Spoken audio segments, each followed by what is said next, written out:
Neat paper leak అయింది వాస్తవమేనని తేల్చి చెప్పింది అత్యున్నత న్యాయస్థానం. పేపర్ లీకేజ్తో 150 మంది లబ్ధి పొందారని తెలిపింది.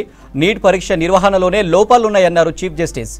పేపర్ లీక్ వల్ల హజారీబాగ్, రాజ్కోట్, పాట్నాకు చెందిన 155 మంది అభ్యర్థులు లాభపడ్డారని తెలిపారు. లీకేజీకి పాల్పడిన విద్యార్థులపై చర్యలుంటాయన్నారు. నీట్ రీ ఎగ్జామ్ అవసరం లేదన్నారు chief justice. Neat paper leak అయింది వాస్తవమేనని తేల్చి చెప్పింది అత్యున్నత న్యాయస్థానం. పేపర్ లీకేజీతో 150 మంది లబ్ధి పొందారని తెలిపింది. నీట్ పరీక్ష నిర్వహణలోనే లోపాలున్నాయన్నారు చీఫ్ జస్టిస్. పేపర్ లీక్ వల్ల హజారీబాగ్, రాజ్కోట్, పాట్నాకు చెందిన 155 మంది అభ్యర్థులు లాభపడ్డారని తెలిపారు. లీకేజీకి పాల్పడిన విద్యార్థులపై చర్యలుంటాయన్నారు. నీట్ రీ ఎగ్జామ్ అవసరం లేదన్నారు chief justice. Neat paper leak అయింది వాస్తవమేనని తేల్చి చెప్పింది అత్యున్నత న్యాయస్థానం. పేపర్ లీకేజీతో 155 మంది లబ్ధి పొందారని తెలిపింది. నీట్ పరీక్ష నిర్వహణలోనే లోపాలున్నాయన్నారు చీఫ్ జస్టిస్. పేపర్ లీక్ వల్ల హజారీబాగ్, రాజ్కోట్, పాట్నాకు చెందిన 155 మంది అభ్యర్థులు లాభపడ్డారని తెలిపారు.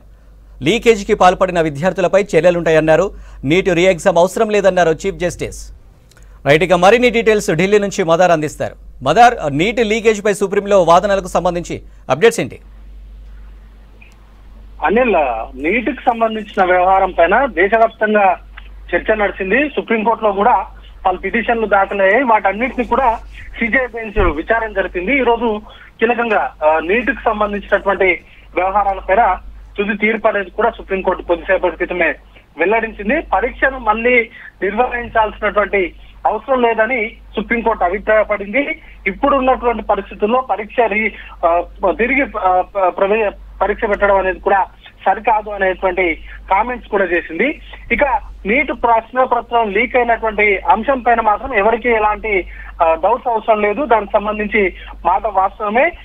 ఈ వ్యవహారం సంబంధించి కేవలం 150కి పైగా విద్యార్థులు మాత్రమే లాభపడినట్టుగా సుప్రీంకోర్టు అభిప్రాయపడింది. వాటిపైన వారికి ఎవరైతే 150 మంది ఉన్నారో వారిపైన చర్యలు తీసుకోవాలంటూ కూడా ఆదేశాలు జారీ చేసింది. ఇప్పటికే సుప్రీంకోర్టు ఈ కేసుకు సంబంధించి, ఈ పిటిషన్లకు సంబంధించి, పేపర్ లీకేజ్ వ్యవహారానికి సంబంధించి 2 సార్లు సిబిఐ తన స్టేటస్ కోని ఈ కేసుకు సంబంధించిన విచారణ చేస్తుంది. సిబిఐ విచారణ చేస్తుంది.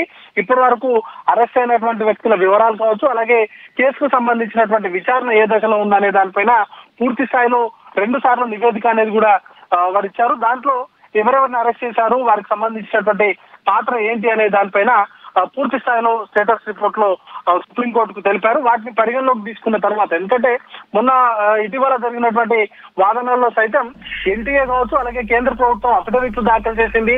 పరీక్ష